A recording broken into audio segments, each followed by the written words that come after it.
Okay, welcome to the Boiling Point podcast, everybody. It's been one heck of a night. I am being joined by Dr. David Hazen, and he is a candidate for the Northern York School Board. Welcome to the Boiling Point podcast, David. Thanks for coming on. Hey, thanks, JD. It's been a long time trying to get this arranged, but here we are.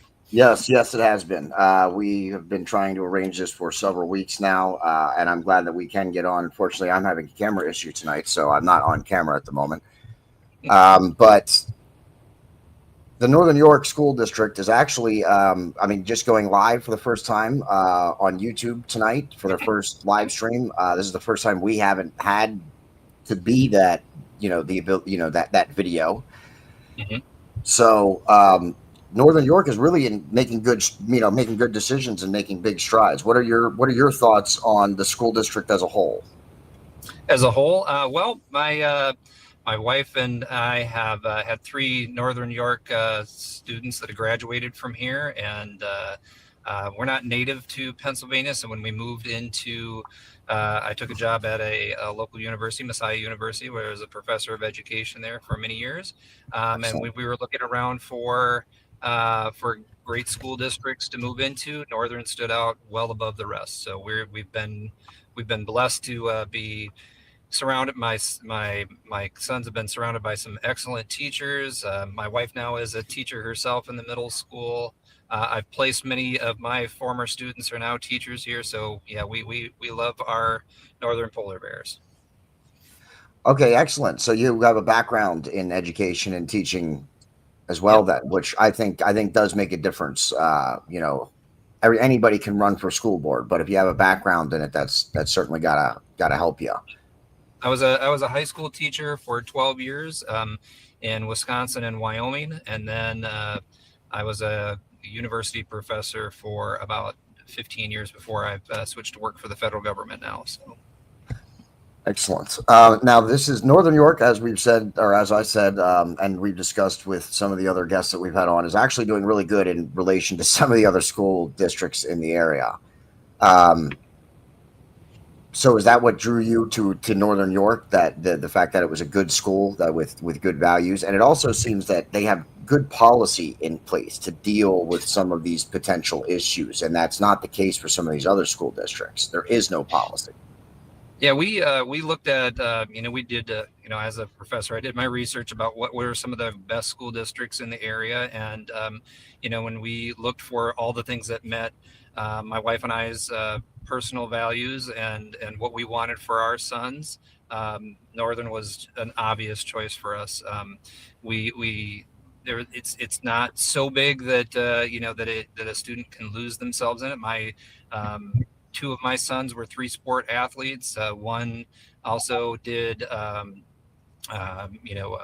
musical, and so our kids were very, very involved in a lot of different things. So that gave them a wealth of experiences, which have carried them into all sorts of different successes in their post high school career. I have one that's in law school. I have one that's in engineering, and I have one that's in the workforce right now. So we've just had a wonderful experience being here, and then the education they received is top notch. So when we looked across the board, this was the school district that we knew that was going to be the best for our sons. And now you're running for school board. Let's talk about Mhm. that. Why did you decide to run for school board? Well, about 2 years ago, I started to come to school boards on a pretty regular basis. I think in the last 2 years, I maybe have missed maybe 3 or 4 meetings. And what I kind of have noticed and what kind of drew me into wanting to run was that there's not a lot of people with an education background that are on the school board, and they're making school decisions, and they're wonderful people that are on there. But I think having a voice of a former educator, one that's well versed in educational issues, and what it means to be preparing the next level or next generation of future teachers, and what are some of the bigger external forces that maybe are kind of influencing how education transpires in the classroom. um, Things that maybe aren't going to really get a lot of buzzworthy stuff, but are really important to help teachers do what they need to do, and have students ultimately learn and be prepared to be good citizens and good individuals, and then pursue their, whatever their pursuits are, if it's going to be, post-secondary education or the workforce. Just having that voice and that background, I think was something that I saw that wasn't on the board, and I felt like, this would be something that I could add to the board. And I had a lot of good friends of mine. Mark Anderson is a good friend of mine. He's the state representative from here, and we were talking about, like, I don't know, maybe I should run. He was like, no, you definitely need to run. It's good to have a teacher's voice in government, and he should know, because he's a teacher himself, and he's working for the state now. So Yeah. and so yeah, so and when I contacted the current person that's in the seat to see if they were going to run, they were like, you know what, I was going to reach out to you to see if you would run, because I just decided not to run. And so because I didn't want to kick anybody off, but just kind of all work together really well that way. Yeah. So yeah, that's great. And that's something I think I've noticed since starting to cover these local school boards, is that it's really hard to find people that want to run. Yeah, I'm, I guess it's either fortunate or unfortunate that I'm running unopposed. So, it's good for me, but, I feel like, obviously, I feel like I'm a really well qualified for that particular position. But you definitely point out a thing that, it's a thankless job. There's no money Yeah. in it. And you are oftentimes, being here until 11 o'clock at night or longer. Yeah. Tonight was much shorter, which was record time, but Oh my generally goodness. speaking, Yes. yeah, you're here. Northern does two nights a month, and sometimes they can run long, and sometimes they can be contentious, and you're not going to make Hmm. everybody happy. But I think if you go into it with a heart that you're wanting to do what's best for the kids and best for your community, those are the people that we need to serve. And I feel like that's kind of where my heart and my head is at. So yeah, that's why I decided to run. Yeah, absolutely. Those are all great reasons. And like I said, the school board needs a lot more people to run, because it's like you said, it's a thankless job. I'm sorry, I'm trying to also share this out to some pages so that way people can see that we're live. Maybe we get a couple of viewers who maybe have a question or two. Sure, I'd love that. Yep. But we're going to see if we can get people to tune in real quick. I didn't get a chance. The whole evening, when we were live streaming the meeting, there was a problem with the audio. So the audio of the meeting was not coming through to our viewers. Oh no. So after I tried a couple of different things, after about 10 or 15 minutes of trying a couple of different things, I could not get it to work. So I notified everybody who was watching that we'd be back with you after the meeting was over, and to tune into the meeting on YouTube, and then to switch back to us. So I don't know if people might. Well, have I have a confused. I have a Facebook page too. So if they wanted to ask me questions there, they're more than welcome to do that after the show as well. So. Okay, great. Yes. And I don't think we're Facebook friends yet, but I will check and make sure that I can tag you on the Sure. page. And do you have one specifically for running, or is you just using your? Oh no, I'm using my nobody needs to see that many kid pictures. Yeah, I'm doing one that's just for my candidacy. Yeah. So. Okay, good. So that's the one that we'll share out. Is the Sure. one that's for your candidacy, not your private one. Got a lot of dog pictures. I got a lot of dog pictures and kid pictures. Yeah. So you see a lot of nephew pictures from me. That's what I have. A lot of nephew pictures. So I'm in the same boat. The podcast page is a much more interesting page to follow, unless you like pictures of kids, or shares from my podcast page. There you go. Yeah. So, all right, now let's talk about where you fall on some of these policies and stuff. Sure. Where do you consider yourself on the political aisle? I know a lot of people don't like labels and stuff, but to help people figure out where you might be on some of this. I'm a lifelong Republican. I grew up. My parents we're from southwestern Wisconsin. When people talk about like a small town, I think it's a competition. So Dillsburg likes to think of itself as a small town, and I come from a very small town, 163 people. That's where I came from, and my parents were probably one of maybe 10 or 12 Republicans that were in that community. I've been that way since I can remember. We moved out west. Different kind of a brand of Republican out there, very big federal government presence out there. So I got to be a good Wyoming Republican and an Arizona Republican and a Missouri Republican and now a Pennsylvania Nice. Republican. So, Excellent. but in addition to that, that's my political leans. But when people ask, um, like, what do you do? I first say that, my first job is to love the Lord. My second is to love my wife and my children, and it kind of goes in that order. So my values are really, I'm a I go to church every Sunday. I'm a born again Christian. I'm not ashamed to say that. That's where my leanings come from. But also as a public school educator, I've gone for a long period of time to understand that you listen first. That's the most important thing in education, is to listen to everybody that's around you. I don't pretend that I know everything and I have all the Yeah. answers.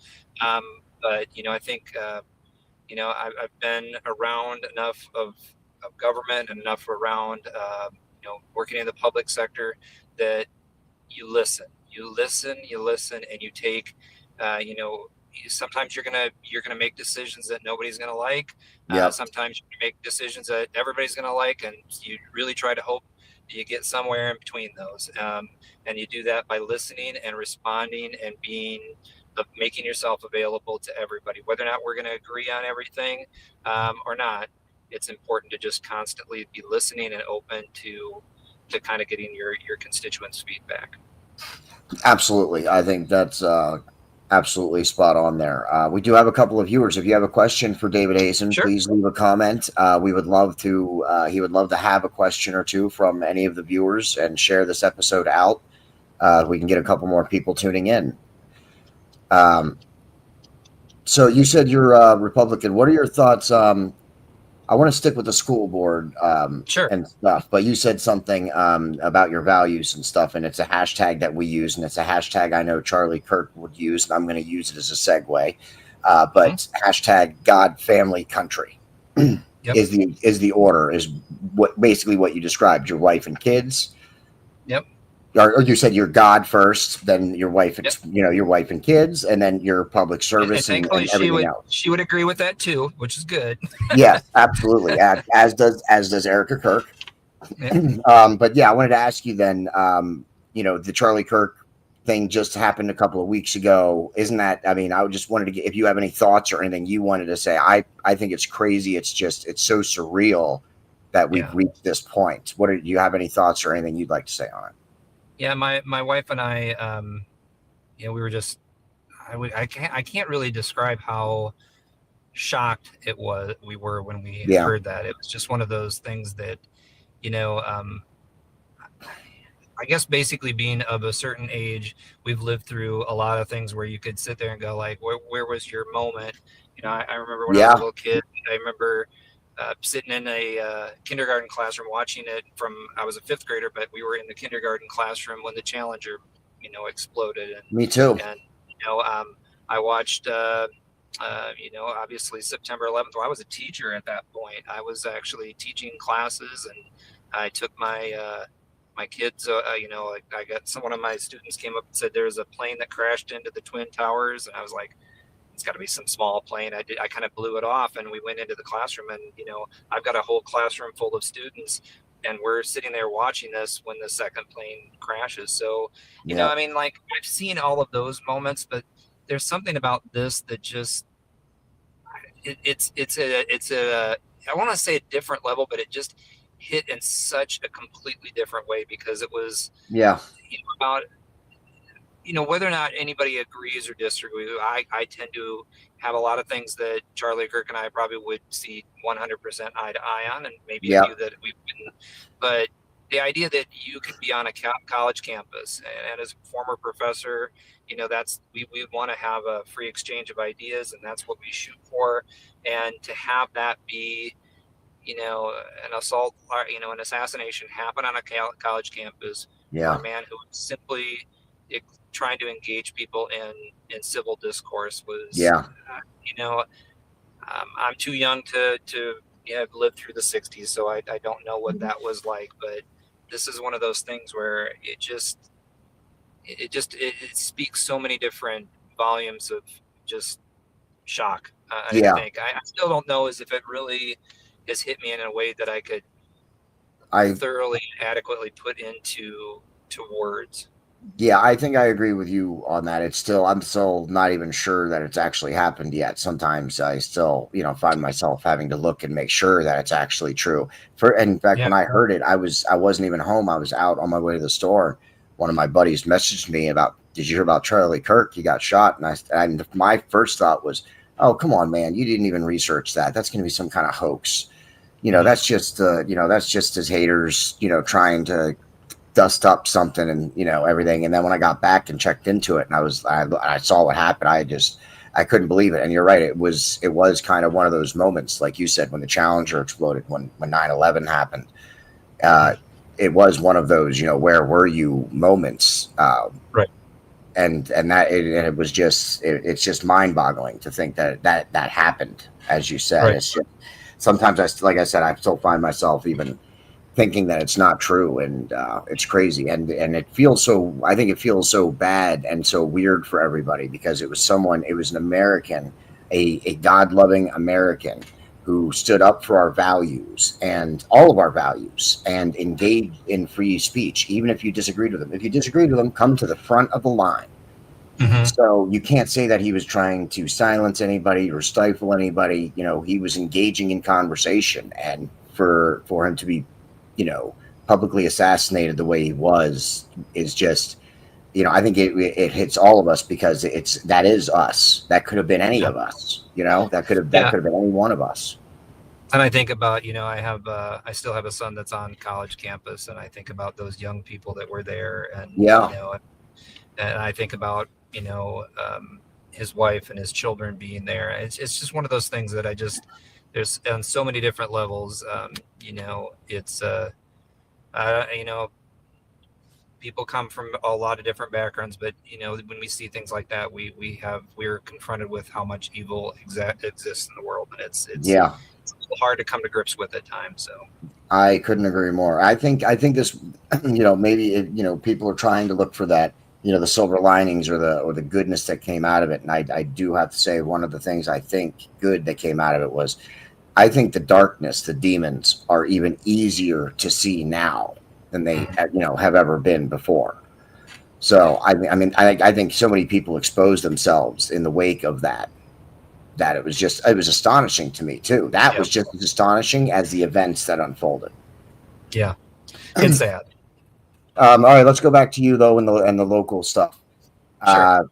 because there's a lot of things happening locally that people need to know about. That's why we've been Yep. doing this, especially the libraries. Now, Northern's got a great library policy. There's a way to actually get books taken out, um, Mhm. which is again, Northern having just policy in place for some of these issues apparently puts them above the curve of the rest of the surrounding area. Mhm. Just having that policy in place. So, is there any other policies or anything that you would want to change about Northern's policies right now?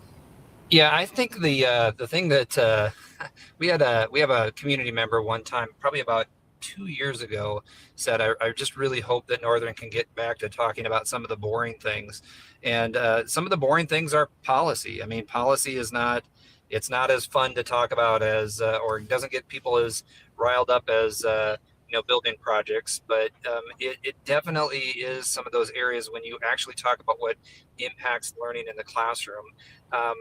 We're not really talking a lot about academic honesty and academic integrity, especially in the age of having artificial intelligence and the ability for students to, unfortunately, turn in work that's not their own. I mean, we have to really kind of think about and revise some of those policies to look at how do we ensure that our teachers are able to spot when artificial intelligence is being used, when they're using chat gpt or grok or any other type of you know there's a lot of different tools out there that can do, like, it's amazing to think about that you can actually have a person write to a prompt in a specific student's, a specific grade voice, and ask it to put in a couple of different errors, and it'll spit out something that can look very, very similar to an actual student's work. And having been in education long enough, there's a lot of times that students will try to take the path of least resistance, and our job as educators is not to make things hard, but to make them be honest with themselves, challenge themselves, work to get themselves better. Because unfortunately, they're at their age, they don't see that they're cheating themselves in the long run. And so, how do we write policy? How do we create structures that will allow for teachers and administrators to get the best out of our students? So things like academic integrity, honesty policies, those type of things, I think, are some areas that I would really like to kind of have us do some examination on. Obviously, we're talking about building projects, and there's a new teacher contract that's coming up. So we've got a lot of financial things that are on the board, but we can't lose sight of a lot of those policy decisions that are kind of that are going to impact the students in a very real and meaningful way on a day-to-day basis. Yes, I agree with all of that stuff. I'm not going to provide background or follow up for everything you just said because I think you articulated it very well there. And policy is very important in school districts, and having that policy in place when the right thing, when those circumstances occur, is good to have. It's good to have policy, even if you don't think you're going to need it. It's good to have it so you have it. Yeah, sometimes when we, there was not that long ago, there was a discussion about gender policy, and there's a lot of different, in the bathrooms and names and that sort of stuff. I'm like, there was even a push to maybe say, well, maybe we just leave it up to the teachers or leave it up to the thing. And I'm like, you got to have a policy. If you have a Yep. policy, it protects the parents, it protects the students, and it protects the teachers. And you have to have a policy. Maybe we can have a discussion back and forth about whether or not we agree with certain parameters or certain parts of a policy. But you're better off when you have well articulated policies that are addressing things rather than just kind of winging it. And when we wing it, that's when we get into trouble. Yes, absolutely. That and people, it's when the darkness. That's when they look for loopholes. When it's not spelled out, that's what they look for. They're looking for the chinks in the armor. So, which is why you want to have policy in place. And I'm glad you brought up the gender issue. I didn't want to have to go there, but you knew I was going to have to go there. Mm-hmm. What is your policy on both bathrooms and on sports, men and women's sports, and should they be competing against themselves or against each other? I think it comes down to safety. I mean, like we can kind of, go around the, what you're kind of how you look at things or not. But really, when it comes down to safety, is it safe for, I have my youngest son played football, and he's a pretty big kid. And I think, would I want him to be playing in a women's sport? No, of course not. He would hurt somebody. And so we have to think about the idea of like, how do we keep everybody safe? How do we keep everybody not just physically safe? I think a lot of times that's where we get lost in it. But, like what happens when a person, doesn't feel safe to go in and use the public restrooms? If I had a daughter, I don't have a daughter, but if she didn't feel safe to go into a bathroom, I think that there's something wrong with that. I think we need to kind of really think about like how are we ensuring that our students are safe in the buildings that they're in. That's how they're going to learn the most, right? So we have to structure and try to keep things as safe as possible for students to be able to achieve their best. And if we can use that as the argument, forget a lot of the other parts, but really think, is this the most safe way for us to be conducting ourselves in our buildings, on our sports fields? If that's the answer, if we can say, yep, that they're going to be safe, I think what you'll end up finding out is that keeping men in men's sports, women in women's sports, men in men's bathrooms, women in women's bathrooms, I mean, that kind of seems like it's a no-brainer because it ensures that everybody is at the safest point that they can possibly be at. Yes. Now you were talking about safety, and of course that's obviously a big concern. I mean, that's the chief concern there is safety for girls and for boys to compete against themselves here. But the other argument is about being fair. Mhm. A boy competing against a girl. We did an episode on the Boiling Point podcast where we cited an example where the Olympic women's basketball team played a high school boys basketball team and lost. So like we do a whole thing through that whole episode, swimming, running. It's clear that men and women have different capabilities, different physicalities, and that Mhm. they shouldn't be competing against each other. Would you agree with that? I'm a former high school basketball coach and cross country and track coach, and I will say that there are those, a few women out there that could smoke some of the kids, some of the boys on my cross country Of team. course. They were amazing, but by and large, when Yeah. we come right down to it, the average 16-year-old boy and the average 16-year-old girl, there is a clear physical difference that exists between the two, and having them both being competing on the same sports team is inherently not fair to one. And I think that Yeah. extracurriculars are supposed to be not about winning ribbons and winning championships. They're about building character, building resiliency, seeing that you can overcome challenges. Like I think about some of the best things that my kids learned when they were on the sports field is when they lost, right? So Yep. when they Exactly. lost, how did they respond to it? How did they get better? And if I lost because I didn't put my best effort in, I lost because I didn't put the practice time in, I didn't do all the things that I was supposed to do, that's on me. And I learned that. I learned that Yeah. I didn't do my part. But if I had to go compete against somebody who was inherently, they had an inherent advantage over top of me, Say and I say a still wrestler lost, in a I don't different think, weight class. Say a wrestler in yeah, a I different don't think weight class. you're not seeing what you did to kind of, you didn't learn that. You learned that somebody else just had a bigger advantage over you, and I don't think you get that opportunity to learn. A lot of times we think about it as being sports, but the correct thing that we're talking about here is extracurriculars. It's extracurriculars. It's part of the curricular program. They're supposed to be learning something. What are they learning? Absolutely. That's a great way to put that as well. The extracurricular activities. I've never heard it worded quite like that. And I think that's a great way to put it. They are supposed to be learning something. Kids are supposed to be learning something, even in these sports. Yeah, it's great for them to learn the sport, but they're also supposed to be learning, about winning and losing, about Mhm. struggle, about overcoming, about loss. That's all part of every sport that's out there. So, Yeah. I think that was I think you put that excellent. So, and I would agree with your policy. Obviously, that's likely probably why you reached out and wanted to come on the show. Yep.